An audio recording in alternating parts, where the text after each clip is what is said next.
The topic is the limited resource farmers, and we're fortunate to have with us Dr.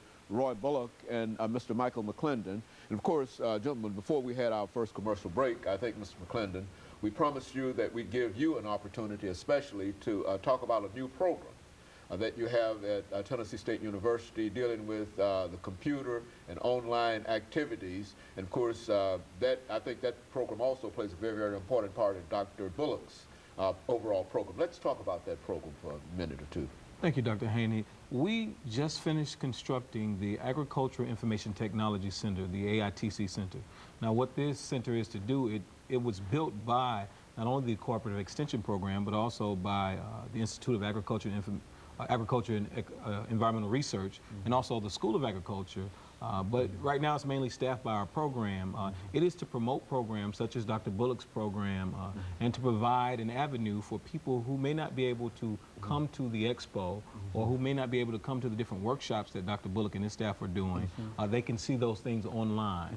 It also provides video conferencing. You can get CDs or DVDs duplicated at our center, and it's quite a phenomenal building, and we hope a lot of people come and visit it. Janelle Sargent, who is not here today, she is the director. She's an associate professor of distance education. She directs the center, and I'm the media specialist there. And it's really, we're excited about it. It's something new for Tennessee State University, something new for our program, and it's something that we're really excited about having. And of course, I think Dr. Bullock, he indicated that that program, that activity sort of plays into your program. Why don't you give our audience some idea of the real challenges that face the so-called limited resource farmers today? I think, Dr. Haney, again, appreciate being here.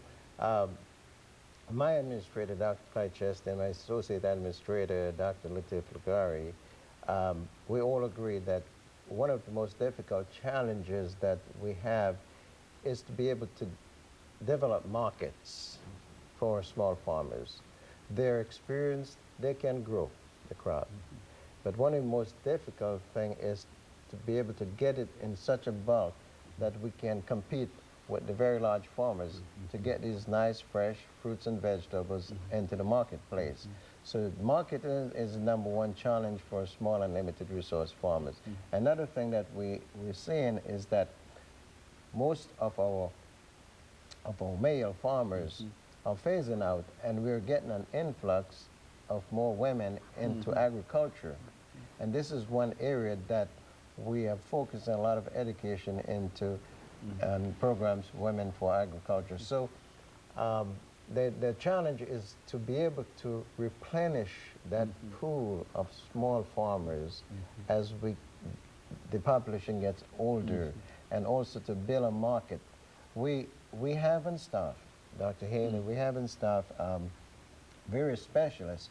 We do have a small ruminant specialist, Dr. Ann Peischel, who covers the goat program statewide, and you know Tennessee is #2 for goat production. Goat production in the state of Tennessee. Country. We also have an forestry specialist, Dr. Idasi, who is developing projects like the mushrooms, niche crops, the hybrid walnut, and various other areas that related to small farmers. We have also Richard Winston, who covers the small community program, and Fana Streblin, that handles our management of farm and demonstrations in the county. So we have a challenge ahead of us. It's not something that we will overcome within one day, but we have a lot of, the Tennessee Department of Agriculture is behind this program. The U.S. Department of Agriculture is behind this program. Our Governor Phil Bredesen, is behind this program. As a matter of fact, the 3rd week of July of each year, he is dedicated to the Small Farmers Week in association with the continuation of the Small Farm Expo, Small Farmer Recognition program. We, as I mentioned, we had our first Small Farm Expo, Small Farmer Recognition in 2004. Then we had a second Small Farm Expo, Small Farmer Recognition in 2005. And August 3rd, and I want the general population to put this date down, August 3rd of 2006 at the Cheatham County Extension Farm, we'll have our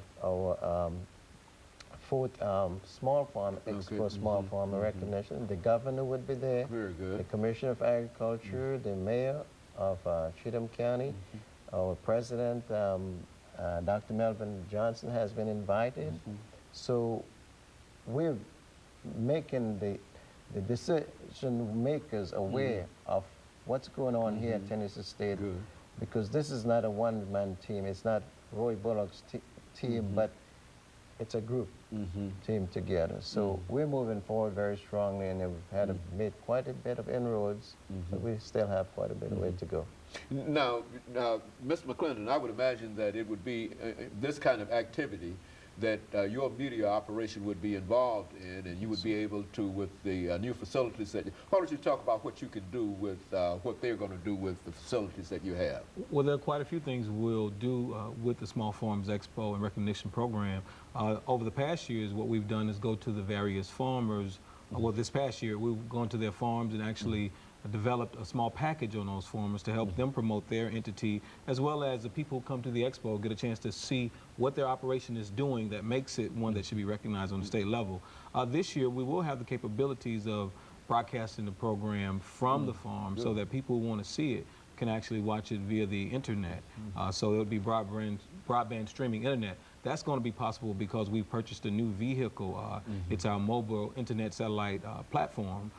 So we will be able to broadcast the things that go on various sites. We'll be able to take that vehicle to other activities as well, like the Sun Belt Expo, which will be held in Georgia, and show other people the activities that we have, like the Small Farm Expo. So we're excited about that because it opens our activities up to new audiences. People who may be incapacitated or things of that nature, they can find out what's going on with the Cooperative Extension Program, and people who can't travel so far to our expo, they can watch it via the internet, and they can find out what these farmers are doing and hopefully come and actually attend at some other time. And so in a real sense, over the last 30 seconds we have before our next commercial break, Mr. McClendon, this whole media operation at Tennessee State University not only continues what Tennessee State University has done in terms of making the internet a useful tool, but it has expanded the possibilities of dealing with limited resource and small farmers. Is that what we're saying here? That is exactly what we're saying. That this is really a new kind of